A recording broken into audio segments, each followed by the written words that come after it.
العليم من الشيطان الرجيم بسم الله الرحمن الرحيم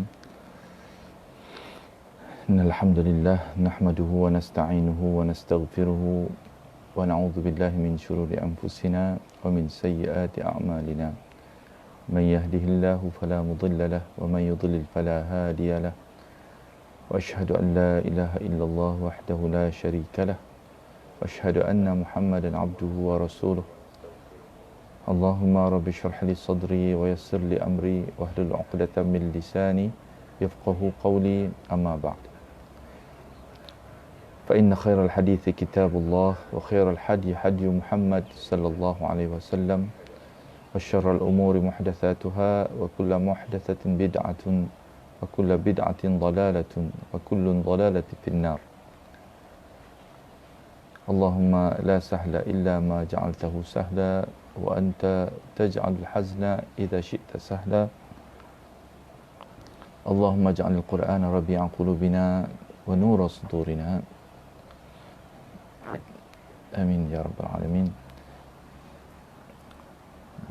Saudara-saudari yang dirahmati Allah Subhanahu wa taala, alhamdulillah, pertama sekali marilah kita sama-sama mengangkatkan kesyukuran kita kepada Allah Subhanahu wa taala yang mengizinkan kita untuk insya-Allah berjumpa lagi pada pagi ini. Moga-moga insya-Allah kita akan terus menggunakan segala rahmat dan nikmat yang dikurniakan oleh Allah Subhanahu wa taala dan juga teknologi dan sebagainya. Moga-moga insya-Allah untuk membantu kita menuju kepada perjalanan kepada Allah Subhanahu wa taala dalam keadaan yang sebaik-baiknya insya-Allah. Jadi alhamdulillah semalam kita telah pun meneliti, kita sedang insya-Allah wrap up ataupun berada di bahagian terakhir daripada surah Ad-Duha yang insya-Allah semalam kita telah pun membicarakan tentang ayat yang ke 8 kan, sehingga ayat yang ke-8, bahagian yang kedua daripada surah ini. Allah Subhanahu wa taala menjelaskan bagaimana Allah Subhanahu wa taala dalam kehidupan Rasulullah sallallahu alaihi wasallam. Allah Subhanahu wa taala menjelaskan tentang satu hakikat, satu sunnah yang penting yang diperincikan di dalam surah Ad-Duha ini, yang membicarakan tentang tema khusus, salah satu daripada peraturan ataupun sunnah Allah Subhanahu wa taala di dalam kehidupan seorang muslim ini. Tema yang utama untuk surah ini ataupun khusus isi maudhu' ataupun topik yang khusus yang dibincangkan dalam surah ini dan surah yang selepas ini, surah Al-Insyirah. Dalam surah Ad-Duha ini berada dalam ayat yang keempat, menjelaskan walal akhiratu khairun laka minal ula, dan sesungguhnya hari kemudian itu lebih baik bagimu daripada yang permulaan, kan? daripada yang sebelumnya, kan? Ataupun yang awal. Dan kita telah pun sebut apakah yang dimaksudkan dengan ayat ini, kan? Allah Subhanahu wa taala juga menjelaskan bahawa, kan, pasti Allah Subhanahu wa taala akan menjadikan hati ataupun wala sawfa yu'tika rabbuka fatarda, nanti rabbuka, Tuhanmu, akan menjadikan, mengurniakan kepada engkau kepuasan ataupun keredaan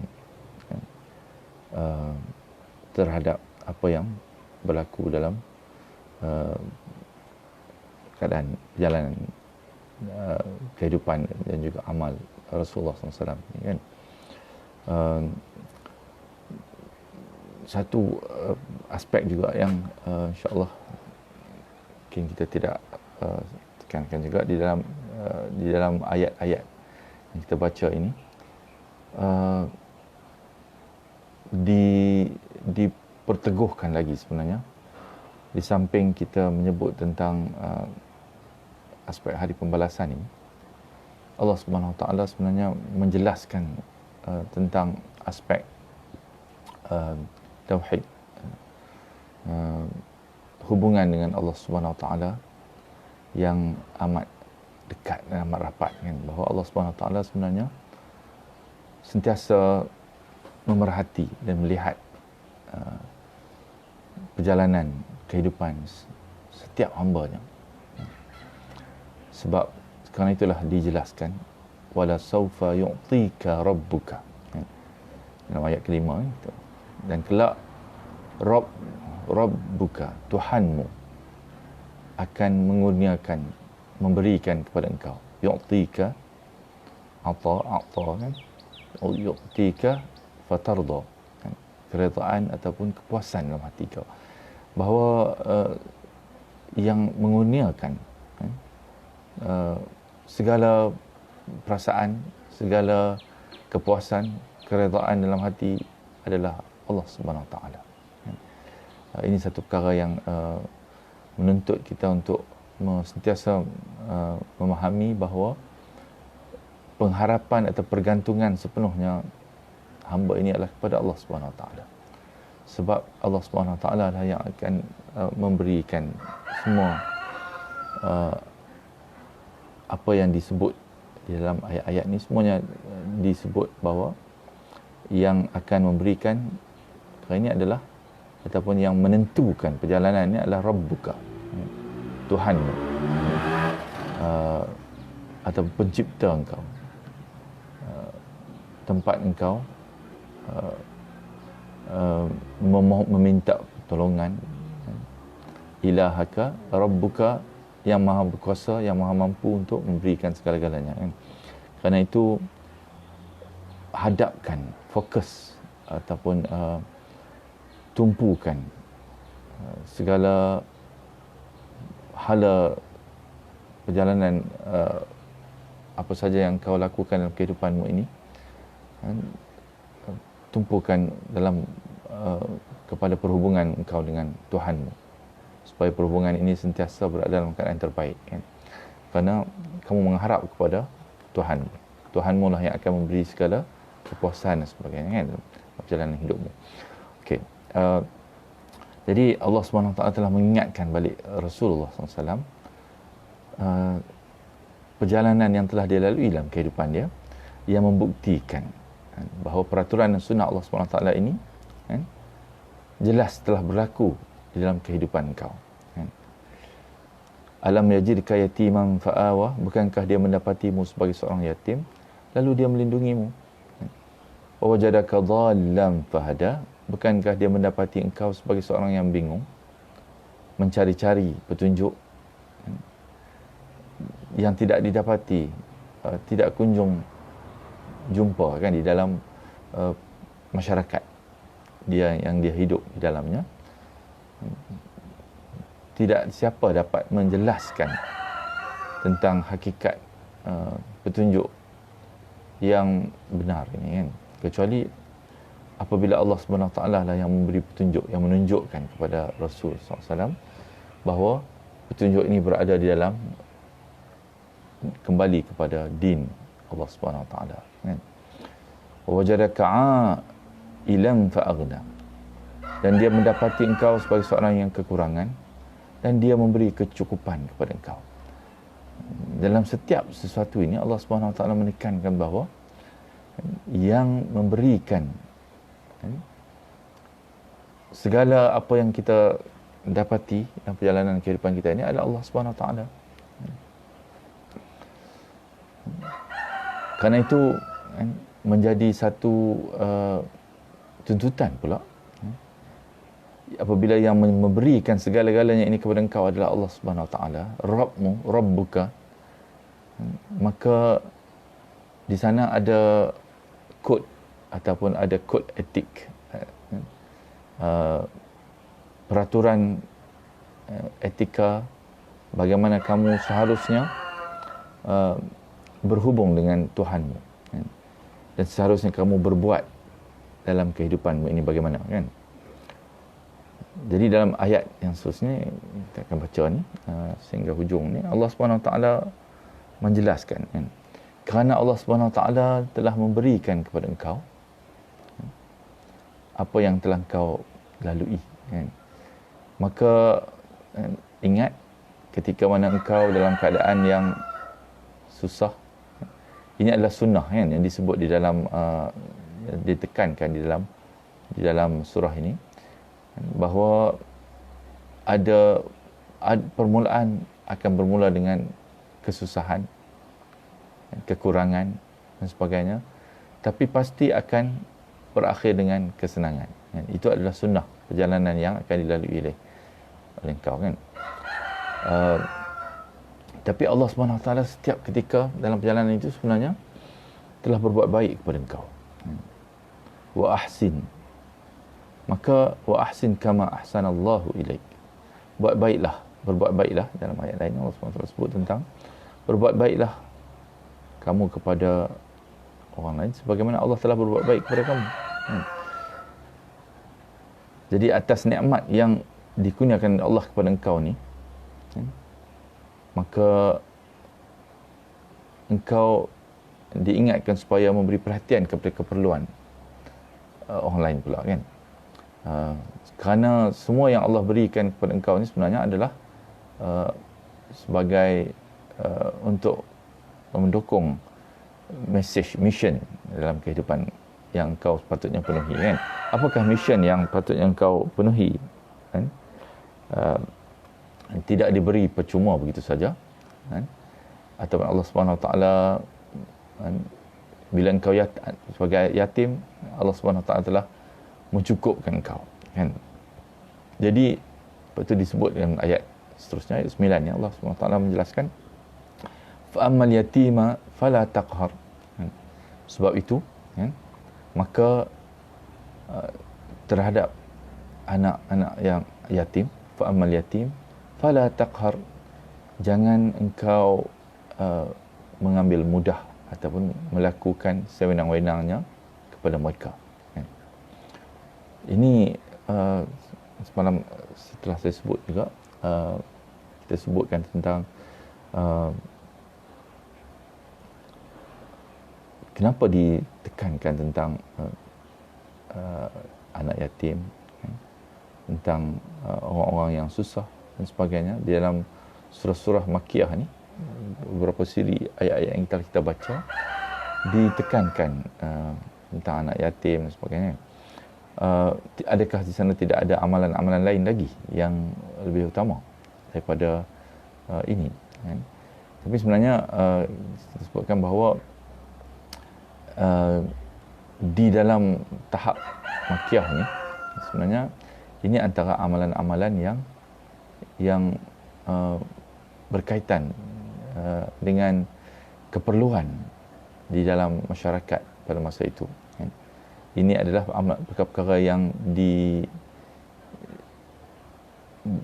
dipinggirkan ataupun tidak diberi perhatian oleh masyarakat, kan? Sebab ketika ini hukum-hukum lain belum lagi muncul, kan?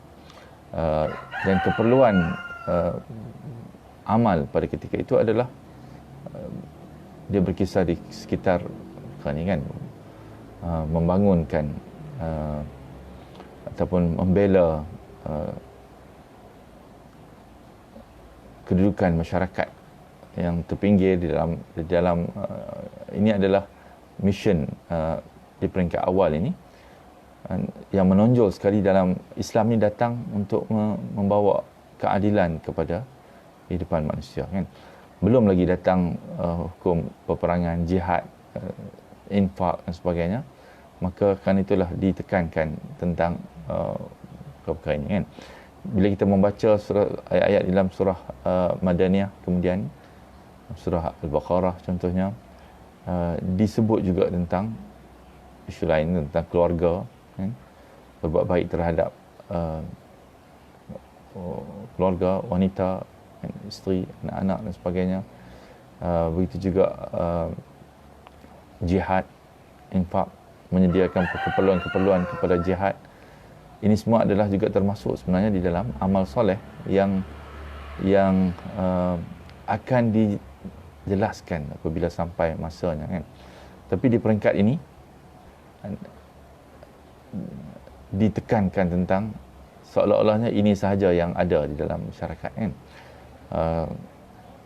Kemudian dalam surah Madaniyah ada juga disebut, tapi banyak lagi sudut-sudut amal yang akan muncul, kan, yang disebutlah ayat-ayat, kan. Tapi di dalam tahap ini adalah amalan-amalan utama yang amat menonjol di dalam masyarakat, kan. Kerana itu ditekankan tentang amal-amal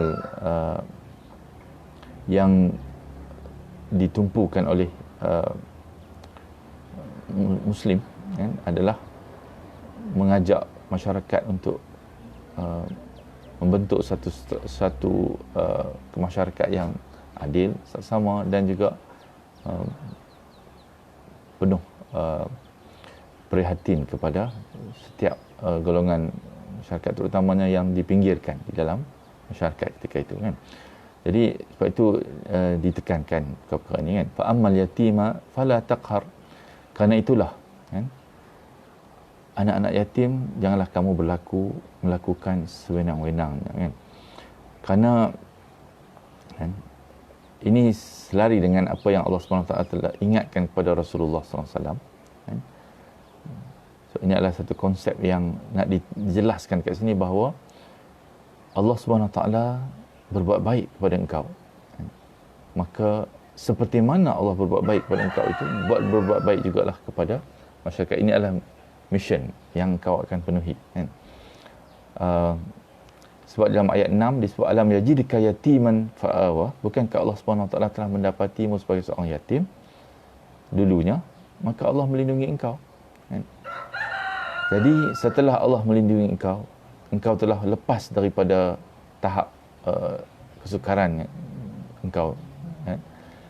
Maka sekarang, kan, engkau sepatutnya mengingati bahawa fa'ammal yatima fala taqhar, atas nikmat yang telah engkau Allah kurniakan kepadamu, seperti mana Allah berbuat baik kepada engkau dulu, maka begitu jugalah menjadi mission engkau supaya mengangkat, kan, kedudukan melindungi mereka, kan, anak-anak yatim ini, kan. Seperti mana Allah juga telah melindungi engkau, kan. Ini adalah satu hukum, kan, kita kata sebahagian daripada aspek peraturan Allah SWT ini, kan. Maka Rasul diingatkan supaya memberi perhatian juga kepada keperluan golongan anak-anak yatim yang terpinggir dalam masyarakat ketika itu, dan malah mereka teraniaya tanpa diberi hak, seperti yang dijelaskan ayat-ayat lain sebelum ni, kan. Allah SWT menjelaskan tentang, kan, memakan harta anak-anak yatim dan sebagainya, kan. Dalam surah Al-Fajr kita baca wa ta'kuluna at-turatha aklan lamma, dan kamu memakan harta pusaka dengan cara mencampur baurkan yang halal dengan yang batil, kan. Harta pusaka anak-anak yatim dan sebagainya, kan. Dan seruan ini juga sebenarnya menjelaskan bahawa kerja-kerja dakwah yang sedang engkau laksanakan ini juga sebenarnya adalah usaha untuk membangunkan satu sistem kehidupan yang akan membela kedudukan anak-anak yatim ini, kan. Menegakkan asas-asas dakwah dalam masyarakat ini, mengajak masyarakat kembali kepada Allah SWT, dan juga meyakini hari pembalasan, mentauhidkan Allah. Ini juga sebenarnya adalah amalan-amalan yang akan membangunkan sistem kehidupan yang akan membela kedudukan anak yatim. Jadi apa yang sedang kau lakukan sebenarnya ini adalah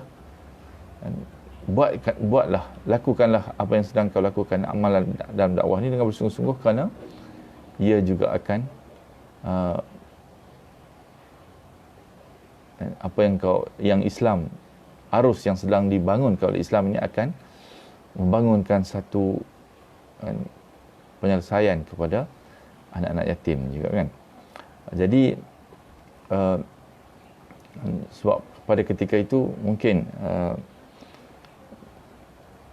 apa yang sedang dituju nampaknya Muslim, orang Islam pada masa itu dalam keadaan yang mereka sendiri dalam keadaan yang tersepit, tertekan dan sebagainya, diburu, kan, ditakut-takuti, kan.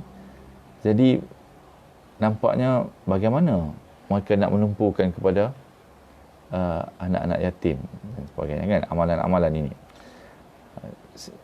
Allah Subhanahu Wa Taala secara tidak langsung sebenarnya mengingatkan bahawa lakukanlah bersungguh-sungguh dakwah, tegakkan Islam, kerana apa yang kau lakukan sebenarnya akan melindungi, kan, anak-anak yatim ini dalam perjalanan ini, kan. Sebab ini adalah sebahagian daripada apa yang dibawa oleh Islam secara keseluruhan, kan. Jadi kan, adab, kerana itulah selari dengan ayat 6, dia mengajar satu adab yang penting. Berbuat baiklah seperti mana Allah berbuat baik kepada kamu, kan.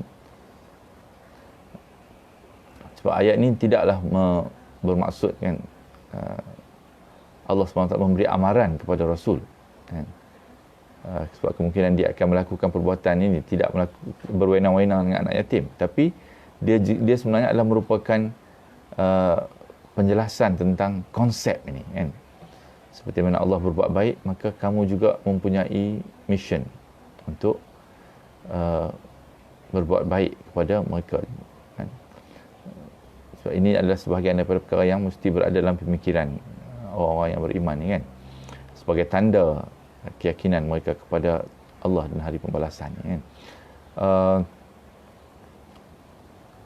Di samping itu sebenarnya pernyataan ini juga adalah merupakan amaran kepada pemuka-pemuka kufar, kan, yang menjadi tunggak dalam masyarakat ketika itu, kan.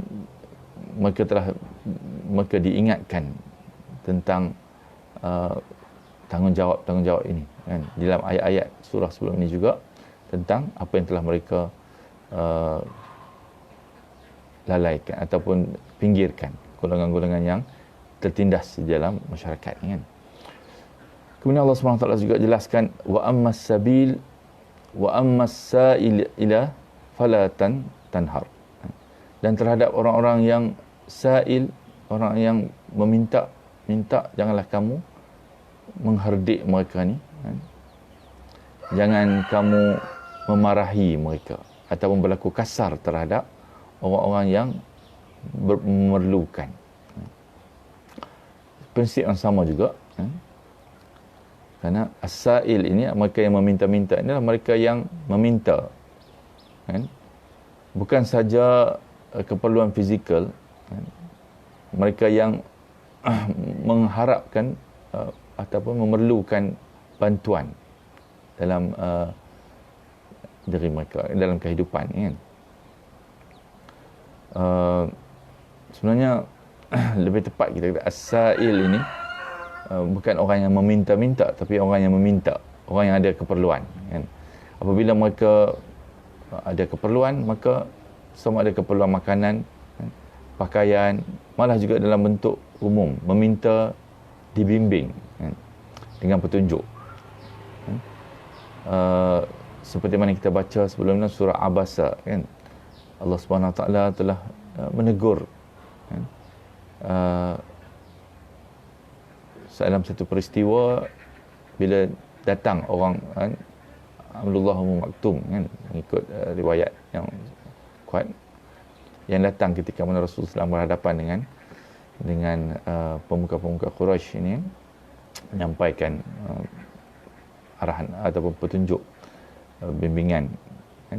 Tapi Allah SWT menjelaskan, jangan kamu memandang ataupun melayan mereka ini dengan keadaan yang tidak memberi perhatian sebaiknya kepada mereka yang meminta, kan.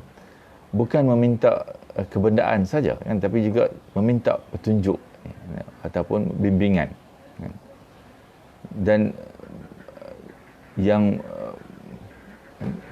masalah meminta dari segi spiritual ini lebih besar sebenarnya lagi daripada meminta keperluan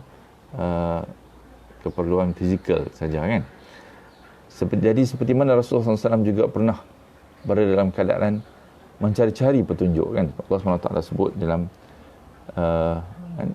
seiring dengan ingatan Allah SWT, wa wajadaka dhallan fahada.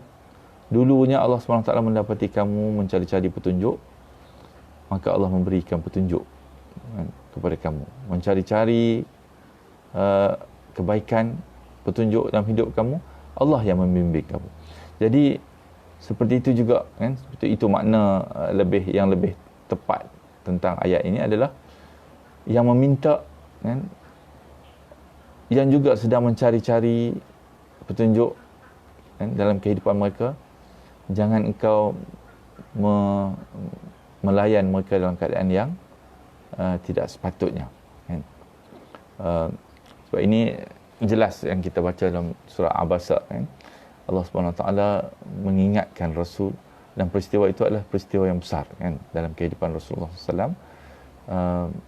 Bagi Rasulullah sendiri, kan, itu adalah peristiwa yang penting, kan, kerana Allah SWT menjelaskan satu aspek yang penting daripada amal yang sedang dia lakukan ini, bahawa mereka yang meminta, yang datang kepada kamu, minta dibimbing, diberi petunjuk, kan, maka engkau jangan menghardik ataupun jangan melayan mereka dengan layanan yang tidak sepatutnya, kan. Ini adalah juga bukanlah bermakna Rasulullah SAW ada tendensi untuk berbuat demikian atau Allah menegur Rasulullah SAW, tapi sebenarnya Allah SWT menjelaskan tentang konsep hakikat amal yang sedang dilakukan. Ini adalah sebenarnya untuk membimbing manusia, kan. Sebab itu bila mereka datang meminta seperti mana Allah SWT berbuat baik kepada engkau, melepaskan engkau daripada kebingungan, maka engkau juga mempunyai tanggungjawab, kan. Jadi, dan ini juga sebenarnya ingatan untuk Muslim, setiap Muslim, kan. Mereka yang memohon untuk mendapat bimbingan tidak harus dimarahi ataupun kamu merasa kita kata cuak, kan, dengan mereka, kan. Kerana mereka ni adalah seperti mana Allah telah berbuat demikian kepada engkau, kan, dalam ayat 6, kan. Allah SWT mengingatkan kembali. Ini seiring dengan apa yang telah diingatkan dalam ayat yang sebelum ni, kan, terhadap Rasulullah. Begitu juga wa amma bi ni'mati rabbika fahaddits. Dan terhadap nikmat Tuhanmu, maka hendaklah kamu siarkan, kan, proclaim, kan.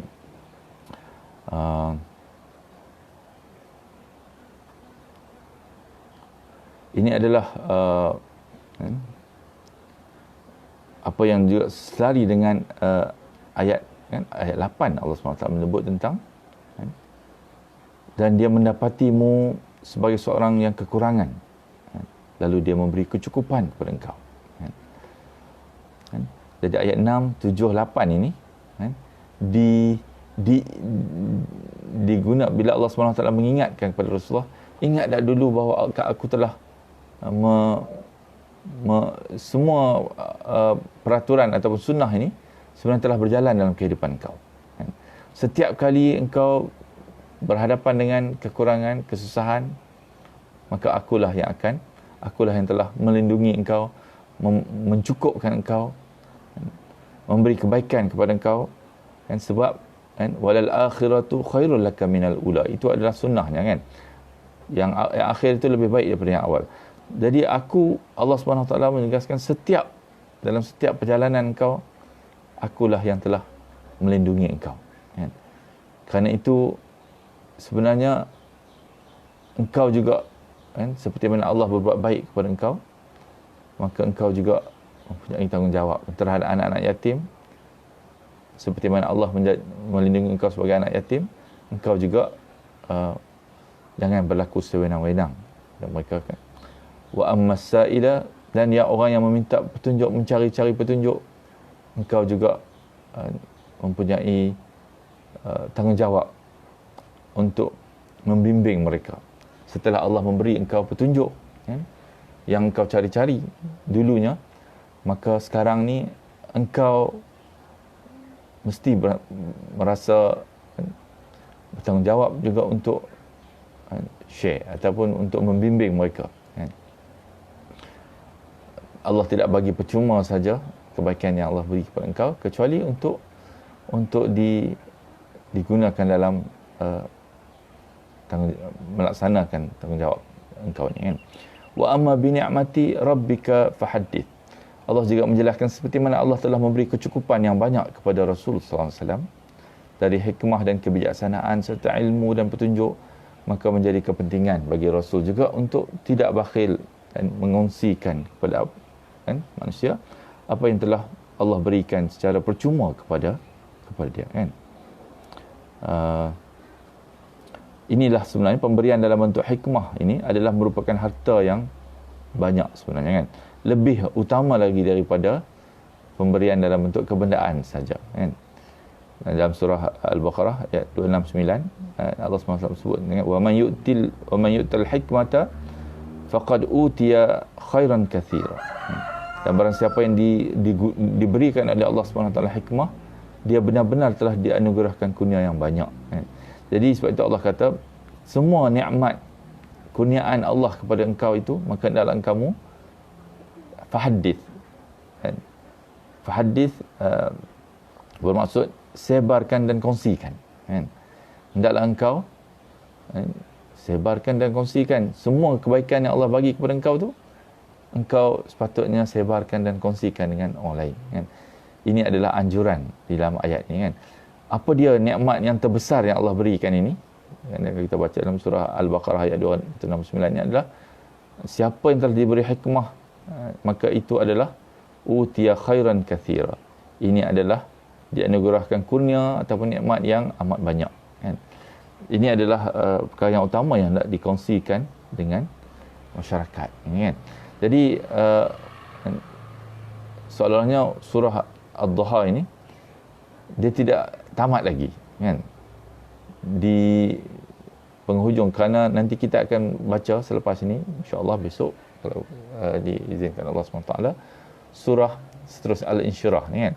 Surah Al-Insyirah ni tersebut sedikit seolah-olahnya disambung terus ke surah ni, sebab surah Al-Insyirah ni dia tidak dimulakan dengan pendahuluan dulu, tak ada sumpah ke qasam dan sebagainya kan. Terus dimulakan dengan pertanyaan. Nanti insya-Allah besok kita akan lihat surah Al-Insyirah. Maknanya mood dia adalah belum tamat lagi surah Ad-Duha ini, kerana dia akan isu ni akan dibawa pula di dalam surah Al-Insyirah. Alam Nashrah kan, surah Alam Nashrah kita kata dengan sambungan yang akan menjelaskan lagi tentang aspek penting daripada perbincangan dalam surah Duha ini. So insya-Allah saya rasa setakat itu dulu. Besok insya-Allah kita akan sambung dengan surah Insyirah. Alhamdulillah kita telah sampai ke penghujung surah Duha ini. Moga-moga Allah SWT memberi petunjuk dan bimbingan kepada kita. Dan Allah mengingatkan bahawa dengan bimbingan itu datang juga sebenarnya tanggungjawab kan. Dengan petunjuk, dengan kecukupan yang Allah beri kepada kamu, dengan menjadikan hati kamu puas dan redha kan, dengan apa yang kamu hadapi dalam kehidupan ini, begitu juga di sana terdapat tanggungjawab yang seiring dengan apa yang diberikan Allah kepada kamu kan. Sebab apa yang tidak semua orang Allah beri semua benda kan. Tapi apa yang Allah bagi kepada kamu itu, maka dia datang dengan tanggungjawab package kan. Ada orang yang Allah tak bagi harta kan, maka dia tidak diminta untuk memberi banyak dengan orang yang banyak harta, maka dia Allah SWT itu disebut wa amma bi ni'mati rabbika, atas nikmat daripada Rabb ini, maka hendaklah engkau fahadith, sebarkan ataupun kongsikan kan.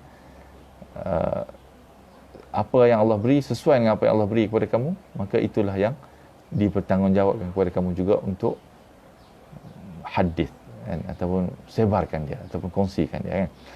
Orang yang tidak diberi harta yang banyak, dia ada nikmat yang lain kan. Mungkin ilmu, mungkin masa kan. Maka dia ataupun kemampuan mengurus kan, menggunakan apa yang dia ada untuk disebarkan, hadis, dikongsikan kan. Jadi insya-Allah ini adalah ingatan kan. Maknanya kehidupan ini tidaklah bila Allah SWT jadikan kamu uji kamu dengan kesusahan, kemudian Allah telah memberi kebaikan, kesenangan kepada kamu, kemudian kamu akan duduk saja dan biarkan kan. Tanggungjawab terhadap semua kebaikan ataupun kesenangan yang diberikan oleh Allah sebagai di penghujung kesusahan kamu itu adalah tanggungjawab dia adalah untuk wa amma bi ni'mati rabbika fahaddits. Hendaklah kamu sebarkan, kongsikan, gunakan untuk keadaan yang terbaik yang dapat menjadi bekalan kepada kamu untuk menuju kepada Allah Subhanahu Wa Taala. Dan insya-Allah kita selesai dengan wabillahi taufiq wa hidayah. Assalamualaikum warahmatullahi wabarakatuh. Subhanakallahumma bihamdika asyhadu an la ilaha illa anta astaghfiruka